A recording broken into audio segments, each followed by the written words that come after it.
Hello everyone. This afternoon you can see that I'm speaking to you from the library. I've got a lovely fire going because the heating's off and it's all a little bit cold. I hope that you and your families are all well, first and foremost, and I hope that you're managing to stay on top of things. This morning, across the country, millions of people were involved in a minute's silence to remember those brave key workers who have lost their lives to this terrible virus. It is so important to pay tribute to those people who have selflessly put themselves at risk for what we call the greater good.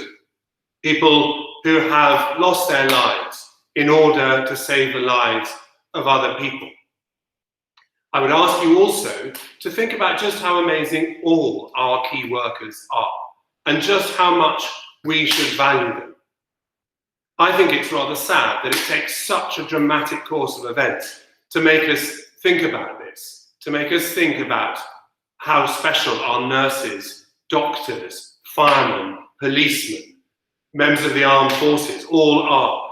And I really hope that one positive that we get from this is that attitudes will change for good when this is all over. I've been struck over the last few days, and perhaps particularly today, by how this current situation mirrors wartime. Today we had a minute's silence. We have daily briefings from the government. And so I thought I would have a look back through the school archives to see if I could find a similar time. Obviously, we have the two world wars, and I read about them on Remembrance Sunday each year. But I wanted to see if there was a time where the school had faced an epidemic or a disease of this kind. In 1918, towards the end of the First World War, the whole world dealt with a similar epidemic, which was known as Spanish flu. This didn't seem to affect Sunningdale all that much, however, although very sadly one member of the kitchen staff, who was called Isabella Wickings, did tragically die. She was only 26. But what the school did suffer from, and other schools in the local area as well, and perhaps further around the country than that, was a very, very serious measles epidemic. And the similarities between that and our current situation are striking.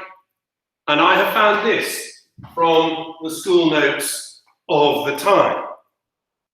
This is from the school notes which were written at Easter 1918. Owing to an epidemic of measles, we could have no orders, no reports, and no prizes. Services in chapel had to be discontinued. No matches could be carried out, but there were a few games of football. Although when measles laid so many boys low, no more games of any sort were possible. About 14 boys had previously had measles, which should have meant that they were immune, but one of them indulged in a second attack. But of the rest of the school, no one escaped, with two possible exceptions. We have never before experienced such an anxious, trying, and disastrous term, and it fizzled out in dismal fashion, with all the boys going home at different times. We greatly regret the loss of work caused by the epidemic and the inconvenience occasioned to the parents of the boys, because of course there was no online learning in those days. But you can see the similarities. It goes on to say, besides the 6 real cases of bronchopneumonia, several other boys had sufficient bronchial trouble to render one nervous. For 5 weeks, or rather more, the strain and anxiety continued. But in the end, we are thankful to say that all the patients recovered. When we reflect that in a neighbouring school, 2 boys died during the term, owing to a similar epidemic, we realise more fully how thankful we should be to have come out so well. And this is intensified by the knowledge that the percentage of fatal cases among those who suffer from pneumonia following measles is extremely high. We should like here to record how great a depth of gratitude we owe to Dr. Forge for his skill and his unremitting care. So it is remarkable that just over 100 years on from that measles epidemic, we are going through a very similar time, and we are facing our own challenges, but in the same way as it did then, term ended in a very unsatisfactory way. And I'm sure that then, just as now, the boys were very much looking forward to getting back to school at some point. I know certainly that I am very keen for us to get back to normality as soon as we are allowed to do so. And of course, we can find throughout this time some very challenging, some very depressing, some very sad stories. But also, we can find thousands upon thousands of inspirational stories, people doing quite remarkable things. And it's those sort of things that I want you all to think about. I hope that all of you have heard of Captain Tom Moore, who is 99 years old. He turns 100 on the 30th of April. Captain Tom fought in the Second World War, and he decided not that long ago that he wanted to do something to help, to raise some money for the NHS. So he set out to walk 100 laps of the garden in his care home, and his aim was to raise £1,000. He's now done that walk, and he has certainly hit his target. In fact, he's gone rather better than that. And when I checked this morning, the latest total was more than £29 million. Now that has happened because the public at large, across the world, have become inspired by his story. We hear often talk about how the internet can be a dangerous thing, and yes, it can. But it also can be an incredibly powerful force for good. We talk about videos and other things going viral. I know that lots of you are obsessed with TikTok and those sort of viral videos, and your YouTubers and whatever may not have thought of a 99-year-old walking around his garden. But that viral nature of the internet can be very powerful, but it is, of course, something that we need to be very careful of as well. Now, to school matters. I just want to say how incredibly impressed I am by how well you have all adapted and how hard you're working. I've seen lots of show-ups and compliments, and I hope that those of you who have been awarded show-ups are receiving my emails. I really want to make sure that you know how pleased I am that you are doing this, that you are buying into the whole Sunnydale online platform and continuing to work hard. Common entrance candidates have also been working really hard, and that is extremely good to see. You are going to be taking common entrance, as you know, between the 2nd and the 5th of June, and you will have your maths listening and your French orals. But you may not know that I also have to send a report to all your senior schools. And it will say an enormous amount about you if I'm able to say that you have continued working really hard, even though you're working from home. Certainly, if I was a housemaster at a senior school and I was receiving reports like that, I would be really impressed, and I would be really looking forward to welcoming those boys into my house. There's just one other thing I want to say to all of you about your lessons, and that is that I don't want you to be afraid of admitting during a lesson that you don't understand something, and I don't want you to be afraid of asking questions. You know how much I go on about being prepared to make mistakes and being honest about your learning. And that's no different now to when we are in normal lessons and in normal classrooms.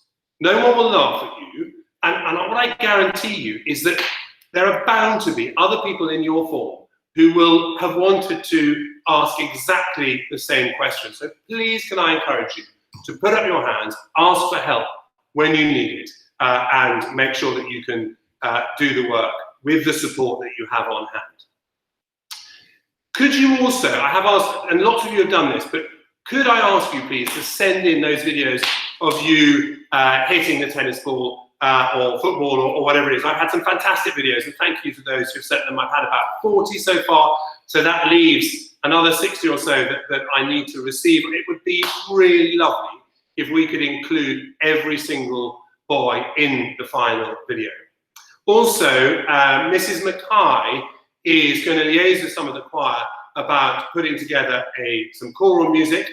I sent out an email this morning, in fact, I think, or was it yesterday, to a number of the choir with a piece of music that you were working on at the end of last term. Mr. Beeman is putting together a backing track, and we'll send that out.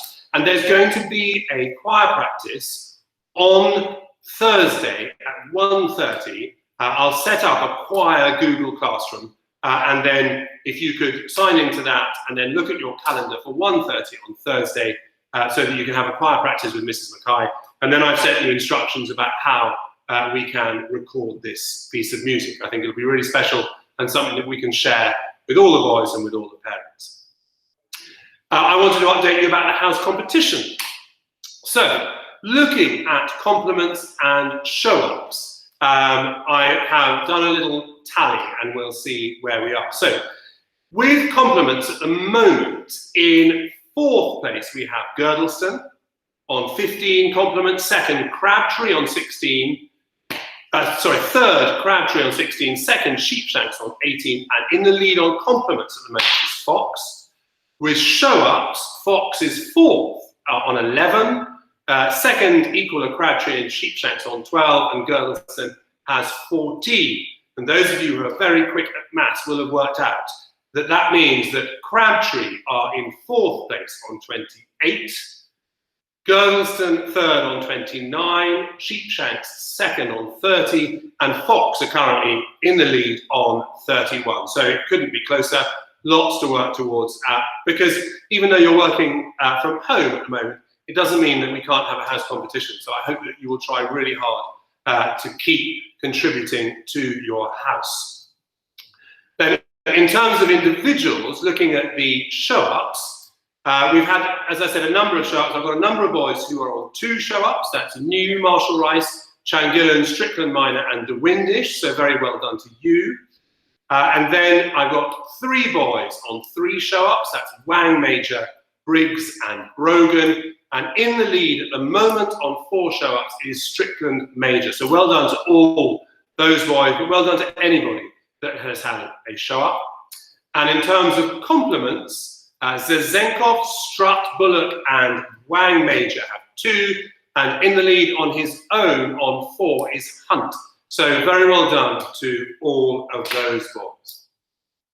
I was having a conversation with an Eton housemaster over the weekend, and one of the things that we both agreed on was that, well, first of all, schools are pretty sad places when they're empty. But the other thing is that, and I hope this is true of all of you, is that I think what you have a chance to do that most generations of children don't, is realise just how much there is to be gained from being at school. What normally happens is that pupils realise how fantastic school is when they leave. And at that point, it's too late because you've gone and you've moved on. And now you have a chance, by being forced to be away from school for a bit, to realise what is available to you.